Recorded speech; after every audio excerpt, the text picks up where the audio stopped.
America సైన్యంపై China AI నిఘా. పశ్చిమాసియాలో జరుగుతున్న యుద్ధంలో చైనా ఇరాన్కు రహస్యంగా సాయం చేస్తున్నట్లు పలు నివేదికలు వెల్లడించిన విషయం తెలిసిందే. ఈ నేపథ్యంలో మరిన్ని కీలక విషయాలు వెలుగులోకి వచ్చాయి.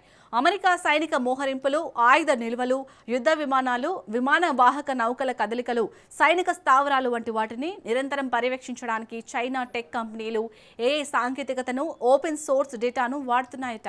ఓవైపు యుద్ధం ముగించాలని చైనా బహిరంగంగా ఇరు వర్గాలకు సూచిస్తున్నప్పటికీ మరోవైపు రహస్యంగా ఇరాన్కు సహకరిస్తున్నట్లు తెలుస్తోంది. ఇందుకోసం తమ ప్రైవేట్ కంపెనీల సాయం తీసుకుంటున్నాయి.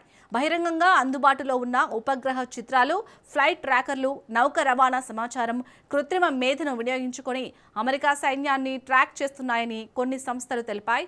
ఈ సమాచారం అంతటినీ డ్రాగన్ కంపెనీలు ఇరాన్ సైనిక ఉన్నతాధికారులకు చేరవేస్తున్నట్లు తెలుస్తోంది. ఈ నిఘా పరికరాలను ఉపయోగించి ఎవరైనా ఎక్కడి నుంచైనా విమానాల కమ్యూనికేషన్లను విశ్లేషించవచ్చని, భారీ సైనిక కదలికలను పర్యవేక్షించవచ్చని నిఘా నిపుణులు ఆందోళన వ్యక్తం చేస్తున్నారు. ఈ ముప్పును ఎలా ఎదుర్కోవాలనే విషయంపై అమెరికా అధికారులు, నిపుణులు పరిశోధిస్తున్నట్లు సమాచారం. చైనా ప్రైవేట్ రంగ జియోస్పేషియల్ విశ్లేషణ సామర్థ్యాన్ని మరింత పెంచుకోవడం వల్ల అమెరికాకే కాకుండా ప్రపంచ దేశాలకు కూడా ముప్పు పొంచి ఉందని నిపుణులు హెచ్చరిస్తున్నారు.